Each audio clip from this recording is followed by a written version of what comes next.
Dairy ಸ್ಫೋಟ ವಿಚಾರಕ್ಕೆ ಸಂಬಂಧಪಟ್ಟಂತೆ ಒಂದು ಬ್ರೇಕಿಂಗ್ ನ್ಯೂಸ್ ಬರ್ತಾ ಇದೆ, ಏನು ಅಂತ ನೋಡೋಣ.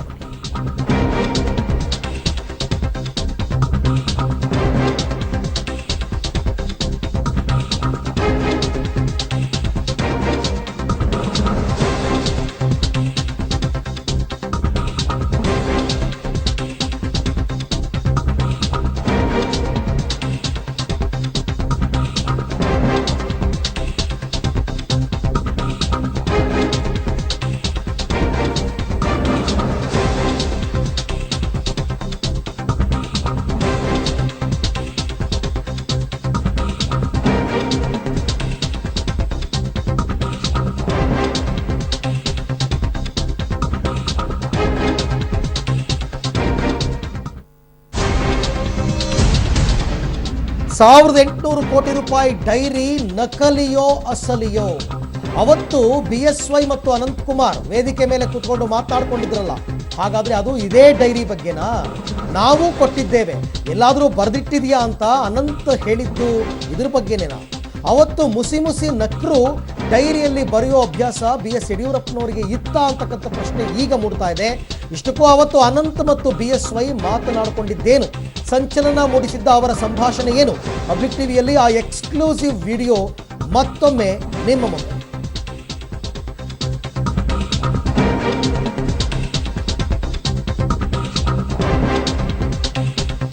ಹಾಗಾದ್ರೆ ಅವತ್ತು ವೇದಿಕೆಯ ಮೇಲೆ ಅನಂತಕುಮಾರ್ ಮತ್ತು BS ಯಡಿಯೂರಪ್ಪನವರು ಮಾತನಾಡಿಕೊಂಡಿದ್ದು ಏನು, ಯಾವ ಡೈರಿ ಬಗ್ಗೆ ಅವರು ಪ್ರಸ್ತಾಪ ಮಾಡಿದ್ರು, ಒಂದ್ಸರ್ತಿ ನೋಡೋಣ ಬನ್ನಿ. ನಾನು ಕೊಟ್ಟಿದ್ದೀನಿ, ನಾನು ಕೊಟ್ಟಿಲ್ಲ ಅಂತೆಲ್ಲ ಹೇಳ್ತಾ ಇದ್ದೀನಿ.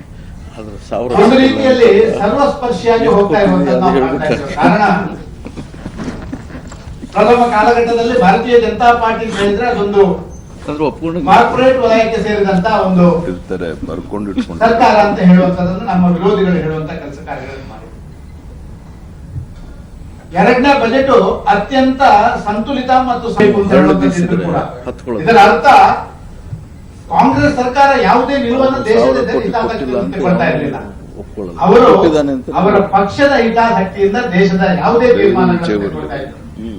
ಭಾರತೀಯ ಜನತಾ ಪಾರ್ಟಿ ಪಕ್ಷದ ಹಿತಾಸಕ್ತಿ, ಅದು ಎರಡನೇದು, ದೇಶದ ಹಿತಾಸಕ್ತಿ ಪ್ರಥಮ. ಸೊ ಇದು ಅನಂತಕುಮಾರ್ ಅವರು ಬದುಕಿದ್ದಂತಹ ಸಂದರ್ಭದಲ್ಲಿ ಯಾವುದೋ ಒಂದು ಕಾರ್ಯಕ್ರಮದಲ್ಲಿ ಅನಂತಕುಮಾರ್ ಮತ್ತು BS ಯಡಿಯೂರಪ್ಪನವರು ಮಾತನಾಡ್ಕೊಳ್ತಾ ಇದ್ದಂತಹದ್ದು. ಇಬ್ಬರೇ ಅಂದರೆ ಒಂದು ಕಡೆ DV ಸದಾನಂದಗೌಡರು ಭಾಷಣ ಮಾಡ್ತಾ ಇದ್ದಾರೆ, ಇವರಿಬ್ಬರೇ ಮಾತಾಡ್ಕೋತಾ ಇದ್ದಾರೆ. ಈ ಮಾತನಾಡ್ಕೋಬೇಕಾದ್ರೆ 1,000 ಕೋಟಿ ಕೊಟ್ಟಿರ್ತೀವಿ, ಅದನ್ನೇನಾದರೂ ಎಲ್ಲರೂ ಬರ್ಕೊಂಡಿದೆಯಾ ಅಂತ ಕೇಳ್ತಾರೆ. ಯಾರಾದರೂ ಅದನ್ನು ಬರ್ಕೊಳ್ಳೋಂಥವ್ರು ಇರ್ತಾರಾ? ಇರ್ತಾರೆ ಬರ್ಕೋತಾರೆ ಅದನ್ನೆಲ್ಲ ಅಂತ ಯಡಿಯೂರಪ್ಪ ಹೇಳ್ತಾರೆ. ಸೊ ಹಾಗಾದರೆ ಇವರಿಬ್ಬರು ಪ್ರಸ್ತಾಪ ಮಾಡ್ತಾ ಇದ್ದಿದ್ದು ಇವತ್ತು ಕಾಂಗ್ರೆಸ್ನವರು ರಿಲೀಸ್ ಮಾಡಿದ ಡೈರಿ ಬಗ್ಗೆನಾ ಅಂತಕ್ಕಂಥದ್ದು ಈಗ ಮೂಡ್ತಾ ಇರತಕ್ಕಂಥ ಪ್ರಶ್ನೆ.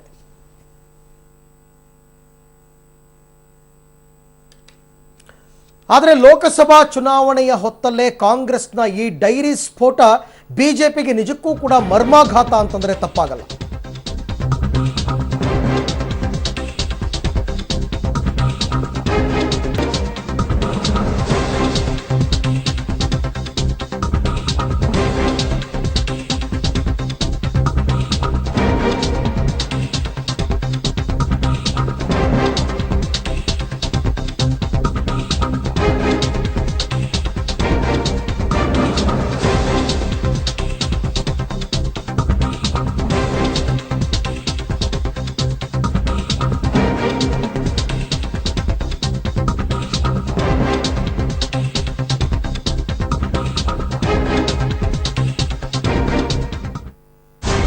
ಲೋಕಸಭಾ ಚುನಾವಣೆ ಹೊತ್ತಲ್ಲೇ ಡೈರಿ ಸ್ಫೋಟ, ಕಾಂಗ್ರೆಸ್ ಬಿಟ್ಟ ಡೈರಿಗೆ ಬಿಜೆಪಿ ತಲ್ಲಣವಾಗ್ಬಿಟ್ಟಿದೆ ಅಕ್ಷರಶಃ. ಚುನಾವಣೆ ಹೊತ್ತಲ್ಲಿ ಏನಪ್ಪ ಇದು ಗ್ರಹಚಾರ ಅಂತ. ಆದರೆ ಇದು ನಕಲಿ ಅಂತಾರೆ ಬಿಜೆಪಿ ರಾಜ್ಯಾಧ್ಯಕ್ಷ BS ಯಡಿಯೂರಪ್ಪನವರು. ನಿಮ್ಮ ಕಥೆಗಳೆಲ್ಲ ನನಗೆ ಚೆನ್ನಾಗಿ ಗೊತ್ತು ಅಂತಾರೆ ಕುಮಾರಸ್ವಾಮಿ. ಹಾಗಾದ್ರೆ ಈ ಡೈರಿ ನಕಲಿಯಾ ಅಥವಾ ಅಸಲಿಯಾ? ನೋಡೋಣ ಯಡಿಯೂರಪ್ಪನವರು ಮತ್ತು HD ಕುಮಾರಸ್ವಾಮಿ ಇವತ್ತು ಈ ವಿಚಾರಕ್ಕೆ ಸಂಬಂಧಪಟ್ಟಂತೆ ಏನ್ ಮಾತನಾಡಿದ್ರು ಕೇಳೋಣ ಬನ್ನಿ. ಪ್ರಸ್ತಾಪಿಸಿರುವ ಭ್ರಷ್ಟಾಚಾರ ಆರೋಪದ ಕುರಿತು ಈ ಹಿಂದೆ ವಿಚಾರಣೆ ನಡೆದು ಇದಕ್ಕೆ ಸಂಬಂಧಿಸಿದ ದಾಖಲೆಗಳೆಲ್ಲವೂ ನಕಲಿ ಅನ್ನುವಂತಹದ್ದು ಸಾಬೀತಾಗಿದೆ. ಹಿಂದೆ ಆದಾಯ ತೆರಿಗೆ ಇಲಾಖೆ ದಾಖಲೆಗಳನ್ನ ಮತ್ತು ನನ್ನ ಕೈ ಬರ ಹಾಗೂ ಸಹಿಯನ್ನ ಕೂಡ ತಪಾಸಣೆಗೆ ಒಳಪಡಿಸಿದ್ದು ನಕಲಿ ಅನ್ನುವಂತಹದ್ದು ದೃಢಪಟ್ಟಿದೆ. ಕಾಂಗ್ರೆಸ್ ನಾಯಕರು ದುರುದ್ದೇಶಪೂರಿತ ಅಪಪ್ರಚಾರ ಮತ್ತು ನಕಲಿ ಸುದ್ದಿಗಳನ್ನು ಹರಡುವುದರಲ್ಲಿ ನಿಸ್ಸೀಮರಾಗಿದ್ದಾರೆ. ರಾಜಕೀಯವಾಗಿ ಲಾಭ ಪಡೆಯುವ ಉದ್ದೇಶ ಬಿಟ್ಟರೆ ಇದರ ಹಿಂದೆ ಯಾವುದೇ ವಾಸ್ತವಾಂಶ ಇಲ್ಲ. ಕಾಂಗ್ರೆಸ್ ನಾಯಕರು ಪ್ರಸ್ತಾಪಿಸಿರುವ ವಿಷಯಗಳು ಅಪ್ರಸ್ತುತ ಮತ್ತು ಸುಳ್ಳಿನ ಕಂತೆ. ನಾನು ಲೀಗಲ್ ಎಕ್ಸ್ಪರ್ಟ್ಸ್ ಹತ್ರ ಕಲ್ತಾ ಇದ್ದೇನೆ. ಈ ವಿಷಯದ ಬಗ್ಗೆ ಮಾನನಷ್ಟ ಮೊಕದ್ದಮೆಯನ್ನ ಹೂಡೋದಕ್ಕೋಸ್ಕರ ನಾನು ಯೋಚನೆಯನ್ನ ಮಾಡ್ತಾ ಇದ್ದೇನೆ. ಇದು ನನಗೇನು ಅಚ್ಚರಿ ತಂದಿರತಕ್ಕಂಥದ್ದಲ್ಲ. ಇದ್ರ ಮಾಹಿತಿಗಳು ನನಗೆ ಮೊದಲೇ ಅವರ ಸರ್ಕಾರ ನಡೆಸಬೇಕಾದರೆ ಇವರ ನಡವಳಿಕೆಗಳು ಕಂಡಿದ್ದೇನೆ. ನಾನು ಕರ್ನಾಟಕ ರಾಜ್ಯವನ್ನ ಕೆಲವು ವ್ಯಕ್ತಿಗಳು ಒಂದು ರೀತಿ ಇದನ್ನ ಮೊದಲೇ ಹೇಳಿದ್ದೆ. ನಾನು ಹುಲ್ಲುಗಾವಲು ಅಂತಕ್ಕಂಥ ರೀತಿಯಲ್ಲಿ ಇದನ್ನು ದುರುಪಯೋಗ ಪಡಿಸ್ಕೊಂಡಿದ್ದಾರೆ. ಇದಾಗಬಾರ್ದು ಅನ್ನೋದೇ ನನ್ನ ಒಂದು ನಿಲುವಿದೆ. ಜನತೆನೂ ಅರ್ಥ ಮಾಡ್ಕೋಬೇಕು ಇವರ ನಡವಳಿಕೆಗಳು ಯಾವ ರೀತಿ ಇದೆ. ಭ್ರಷ್ಟಾಚಾರದ ಬಗ್ಗೆ ಒಂದು ಕಡೆ ಮಾತನಾಡ್ತಾರೆ, ಇನ್ನೊಂದು ಕಡೆ ಇವ್ರು ನಡೆಸಿರ್ತಕ್ಕಂಥ ಒಂದು ವಿಷಯಗಳನ್ನ ಒಂದು ಮಾಧ್ಯಮದಲ್ಲಿ ಇವತ್ತೇನು ಬಂದಿದೆ ಅದರ ಬಗ್ಗೆ ಸರಿಯಾದ ರೀತಿ ತನಿಖೆ ಆಗಬೇಕು ಅಂತಕ್ಕಂಥದ್ದನ್ನು ಒತ್ತಾಯ ಆಗ್ತದೆ. मई 2008 से जुलाई 2011 के बीच में येदियुरप्पा जी मुख्यमंत्री थे. ये तथाकथित डायरी जिस पे हर पेज पर उनके सिग्नेचर्स हैं, ये तथाकथित डायरी के अंदर भारतीय जनता पार्टी के शीर्षतम नेतृत्व के नाम है. तथाकथित तरीके से 1000 करोड़ रुपया भारतीय जनता पार्टी की सेंट्रल कमेटी को दिया गया.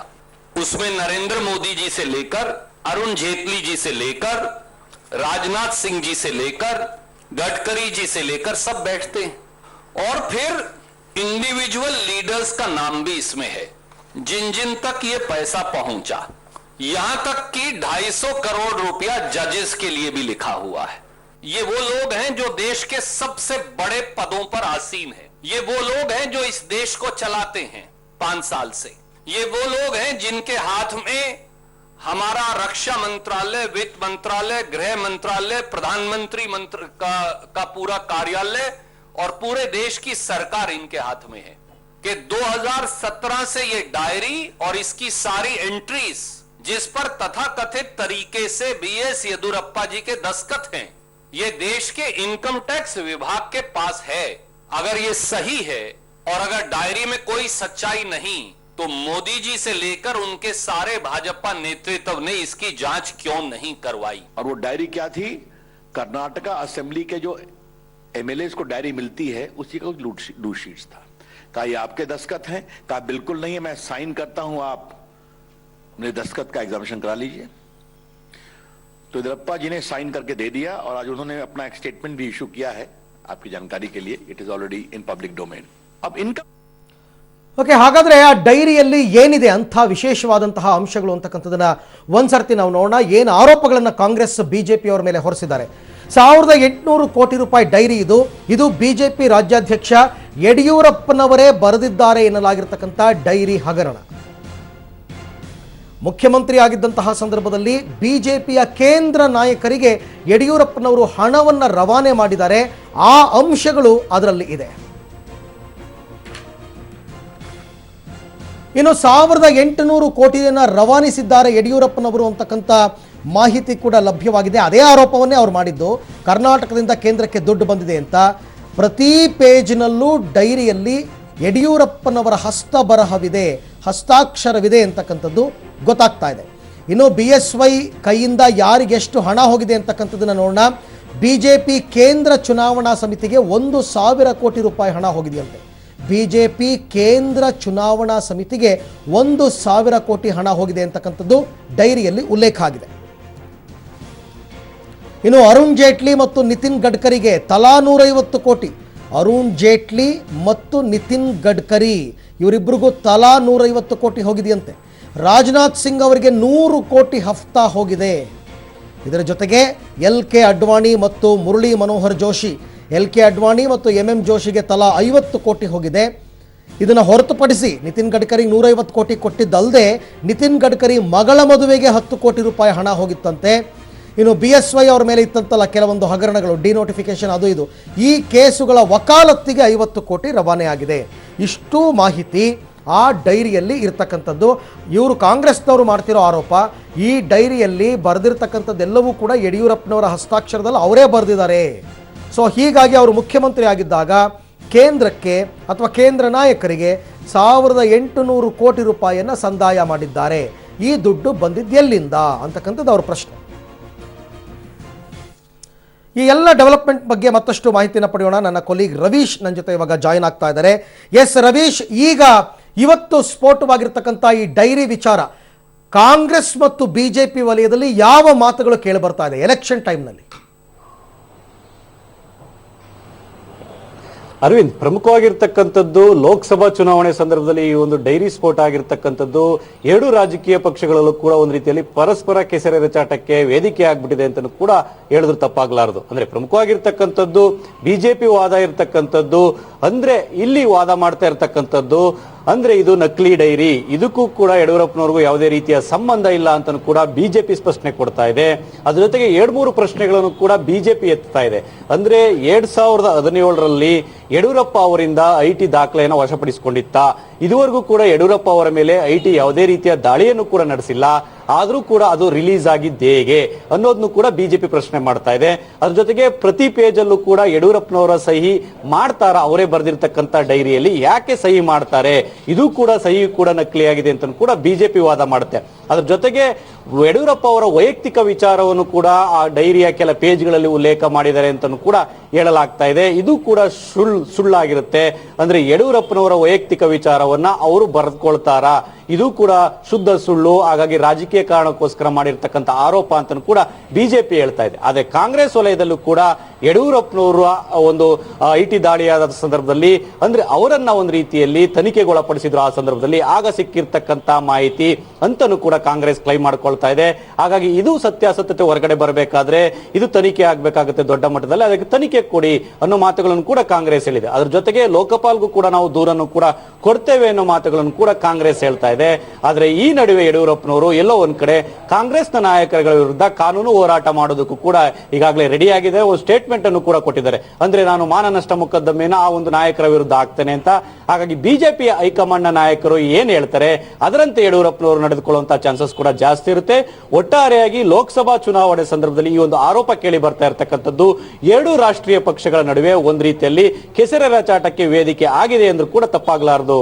ಅರವಿಂದ್, ರವೀಶ್, ಕಾಂಗ್ರೆಸ್ನ ಗೋವಿಂದರಾಜು ಡೈರಿ ಬಿಡುಗಡೆಯಾದಾಗ ಬಿಜೆಪಿ ಲೀಡರ್ಗಳು ಹೇಗೆ ಮುಗಿಬಿದ್ದಿದ್ರು ಕಾಂಗ್ರೆಸ್ ಮೇಲೆ, ಈಗ ಕಾಂಗ್ರೆಸ್ನವರು ಬಿಜೆಪಿ ಮೇಲೆ ಅದೇ ರೀತಿ ಮುಗಿ ಬೀಳ್ತಾ ಇದ್ದಾರೆ. ಅಂದ್ರೆ ಬರೀ ಈ ರೀತಿ ಆರೋಪ ಪ್ರತ್ಯಾರೋಪ ಚುನಾವಣೆ ಸಂದರ್ಭದಲ್ಲಿ ಮಾಡೋದಕ್ಕಷ್ಟೇ ಈ ಡೈರಿಗಳು ಸೀಮಿತನ, ಅಥವಾ ಕಾನೂನಾತ್ಮಕವಾಗಿ ಇದು ತನಿಖೆ ನಡೆದು ತಪ್ಪಿತಸ್ಥರಿಗೆ ಶಿಕ್ಷೆ ಆಗಬೇಕು ಅಂತಕ್ಕಂಥ ನೈಜ ಕಳಕಳಿ ಯಾರಿಗೂ ಇಲ್ವಾ? ಖಂಡಿತವಾಗಿ ಕೂಡ ಇದೇ ಪ್ರಶ್ನೆಯನ್ನ ಜನಸಾಮಾನ್ಯರು ಕೂಡ ಎತ್ತಾ ಇದ್ದಾರೆ. ಯಾಕೆಂದ್ರೆ ಆ ಸಂದರ್ಭದಲ್ಲಿ ಬಿಜೆಪಿ ಕೂಡ ಗೋವಿಂದರಾಜು ಅವರ ಡೈರಿ ಬಗ್ಗೆ ಉಲ್ಲೇಖ ಮಾಡಿತ್ತು. ಆ ಡೈರಿಯಲ್ಲಿ ಇರ್ತಕ್ಕಂಥ ಹೆಸರುಗಳ ಉಲ್ಲೇಖದ ಬಗ್ಗೆಯೂ ಕೂಡ ಒಂದು ರೀತಿಯಲ್ಲಿ ಸುದ್ದಿಗೋಷ್ಠಿ ನಡೆಸಿ ಅವತ್ತು ಅಬ್ಬರಿಸಿತ್ತು. ಅದಾದ ಬಳಿಕ ಕಾಂಗ್ರೆಸ್ ಕೂಡ ತಿರುಗೇಟು ಕೊಡೋ ನಿಟ್ಟಿನಲ್ಲಿ ಲೇಯರ್ ಸಿಂಗ್ ರವರದು ಒಂದು ಡೈರಿ ಸಿಕ್ಕಿದೆ ಅಂದ್ಬಿಟ್ಟು ಲೇಯರ್ ಸಿಂಗ್ ಡೈರಿ ಅವರ ಪ್ರಸ್ತಾಪವನ್ನು ಕೂಡ ಮಾಡಿತ್ತು. ಯಾವುದೂ ಕೂಡ ತಾರ್ಕಿಕ ಅಂತ್ಯ ಕಂಡಿಲ್ಲ. ಈಗ ಮತ್ತೆ ಒಂದು ಡೈರಿ ರಿಲೀಸ್ ಆಗಿದೆ. ಇದು ಕೂಡ ತಾರ್ಕಿಕ ಅಂತ್ಯ ಕಾಣೋದಿಲ್ವಾ? ಕೇವಲ ಲೋಕಸಭಾ ಚುನಾವಣೆ ಸಂದರ್ಭದಲ್ಲಿ ಒಬ್ಬರು ಮತ್ತೊಬ್ಬರನ್ನ ಅಟ್ಯಾಕ್ ಮಾಡೋಕ್ಕೋಸ್ಕರ, ಒಂದು ರೀತಿಯಲ್ಲಿ ಪರಸ್ಪರ ಕೆಸರೆರಚಾಟಕ್ಕೋಸ್ಕರ ಮಾತ್ರ ಈ ಒಂದು ಡೈರಿಯ ವಿಚಾರವನ್ನು ಬಳಸ್ಕೊಳ್ತಾ ಇದ್ದಾರಾ ಅನ್ನೋದ್ರ ಬಗ್ಗೆ ಕೂಡ ದೊಡ್ಡ ಮಟ್ಟದಲ್ಲಿ ಚರ್ಚೆ ಆಗ್ತಾ ಇದೆ. ಹಾಗಾಗಿ ಜನಸಾಮಾನ್ಯ ಕೇಳ್ತಾ ಇರ್ತಕ್ಕಂಥದ್ದು ಇದನ್ನೇ. ಅಂದ್ರೆ ಅವತ್ತು ಗೋವಿಂದರಾಜ್ ಅವರ ಡೈರಿ ವಿಚಾರ ಏನಿತ್ತು ಅದು ಕೂಡ ತನಿಖೆ ಆಗ್ಬೇಕು. ಲೇಯರ್ ಸಿಂಗ್ ಅವರ ಡೈರಿ ವಿಚಾರ ಏನಾಗಿತ್ತು ಅದು ಕೂಡ ತನಿಖೆ ಆಗ್ಬೇಕು. ಮತ್ತೆ ಇವತ್ತು ಯಡಿಯೂರಪ್ಪ ಅವರ ಡೈರಿ ವಿಚಾರ ಏನಿದೆ ಆ ಒಂದು ಆರೋಪಗಳ ಬಗ್ಗೆಯೂ ಕೂಡ ತನಿಖೆ ಆಗ್ಬೇಕು ಅಂತ ಕೂಡ ಜನಸಾಮಾನ್ಯರ ಒತ್ತಾಗಿದೆ. ಹಾಗಾಗಿ ಎಲ್ಲೋ ಒಂದ್ ಕಡೆ ಎರಡೂ ರಾಷ್ಟ್ರೀಯ ಪಕ್ಷಗಳು ಕೇವಲ ಚುನಾವಣೆಯ ಸಂದರ್ಭದಲ್ಲಿ ಅದನ್ನ ಇಶ್ಯೂ ಮಾಡೋಕ್ಕೋಸ್ಕರ ಈ ರೀತಿಯ ವಿಚಾರಗಳನ್ನು ಎತ್ಕೊಂಡದ್ದೇ ಆದ್ರೆ ಖಂಡಿತವಾಗಿ ಕೂಡ ಜನಸಾಮಾನ್ಯರು ಇದನ್ನೇ ಪ್ರಶ್ನೆ ಮಾಡ್ತಾ ಇದ್ದಾರೆ. ಹಾಗಾಗಿ ಇದು ತಾರ್ಕಿಕ ಅಂತ್ಯಗೊಳ್ಳುತ್ತೋ ಅಥವಾ ಇಲ್ಲವೋ ಅನ್ನೋದನ್ನು ಕೂಡ ಕಾದ್ ನೋಡಬೇಕಾಗಿದೆ. Aravind, okay Ravish, thank you ತಮ್ಮೆಲ್ಲ ಮಾಹಿತಿಗಾಗಿ. ಇನ್ನು ಡೈರಿನಲ್ಲಿ ಏನೇನು ಅಂಶಗಳಿದೆ ಅಂತಕ್ಕಂಥದ್ದನ್ನು ನಾವು ಮಾರ್ಕ್ ಮಾಡಿ ನಿಮಗೆ ತೋರಿಸ್ತಾ ಇದ್ದೀವಿ. ಮೇಲ್ಗಡೆ ನೋಡಿ, signed by BS Yediyurappa, details of persons for whom money is given by Janardhan Reddy ಅಂತ ಇದೆ. ಬಾಲಚಂದ್ರ ಜಾರಕಿಹೊಳಿಗೆ 20 ಕೋಟಿ, ಡಿ ಸುಧಾಕರ್ಗೆ 20 ಕೋಟಿ ಅಂತಕ್ಕಂಥದ್ದೇನೋ ಮೆನ್ಷನ್ ಆಗಿದೆ.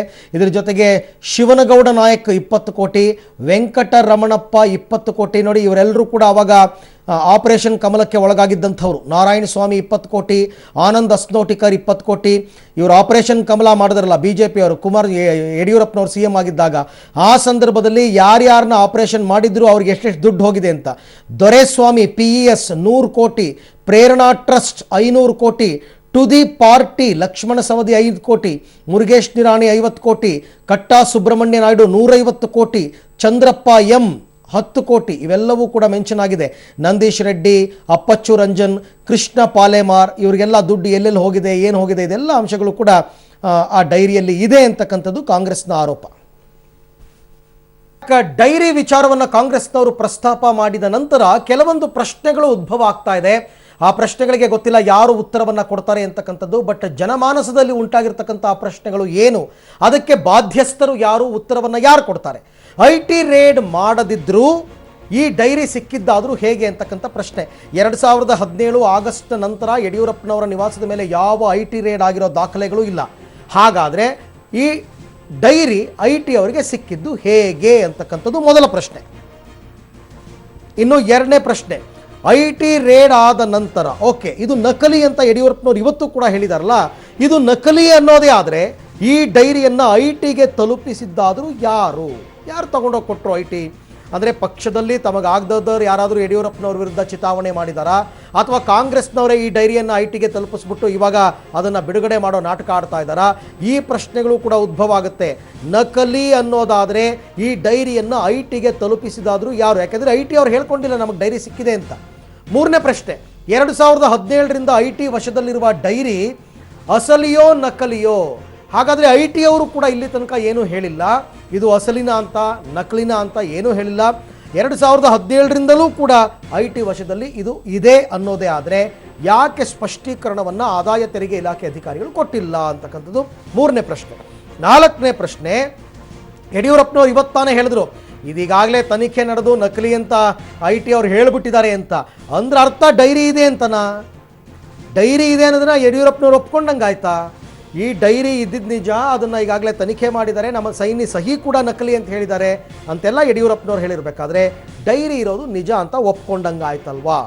ಈ ಪ್ರಶ್ನೆಗಳಿಗೆ ಸ್ಪಷ್ಟೀಕರಣವನ್ನು ಸಂಬಂಧಪಟ್ಟವರೇ ಕೊಡಬೇಕಾಗುತ್ತೆ.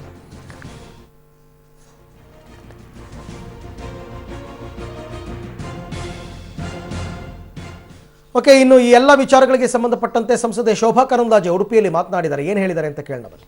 ಚುನಾವಣೆ ಬಂದಾಗ ಕಾಂಗ್ರೆಸ್ ಅವರಿಗೆ ಸಿಡಿಗಳ ನೆನಪಾಗುತ್ತೆ. ಅಭಿವೃದ್ಧಿಯಲ್ಲಿ ಗೆಲ್ಲಲಿಕ್ಕೆ ಆಗದಂತ ಕಾಂಗ್ರೆಸ್ ಮತ್ತು JDS ಸಿಡಿ ರಾಜಕಾರಣದ ಮೂಲಕ ಈ ರಾಜ್ಯದಲ್ಲಿ ಗೆಲ್ಲಬಹುದು ಅನ್ನುವಂಥದ್ದನ್ನ ಇವತ್ತು ಒಂದು ಷಡ್ಯಂತ್ರವನ್ನ ಮಾಡ್ತಾ ಇದ್ದಾರೆ. ಇದೆಲ್ಲವೂ ಕೂಡ ಸುಳ್ಳು, ಎಲ್ಲವೂ ಕೂಡ ನಕಲಿ. ಹೇಗೆ ಇಲ್ಲಿ ಒಂದು ನಕಲಿ ಸರ್ಕಾರ ಇದೆಯೋ ಅದೇ ರೀತಿ ನಕಲಿ ಸಿಡಿಗಳು, ನಕಲಿ ಡೈರಿಗಳು ಕೂಡ ಹೊರಗೆ ಬರುವಂತದ್ದಿದೆ. ಚುನಾವಣೆಯನ್ನ ನೇರವಾಗಿ ಎದುರಿಸಲಿಕ್ಕೆ ಆಗದಂತ ಪುಕ್ಕಳು ರಾಜಕಾರಣಿಗಳು ಈ ರೀತಿಯ ಒಂದು ಷಡ್ಯಂತ್ರವನ್ನು ಮಾಡ್ತಾ ಇದ್ದಾರೆ. ಅದಕ್ಕಾಗಿ ರಾಜ್ಯದ ಜನ ತಲೆ ಕೆಡಿಸ್ಕೋಬೇಕಾದಂತ ಅಗತ್ಯ ಇಲ್ಲ. ತಾವೇ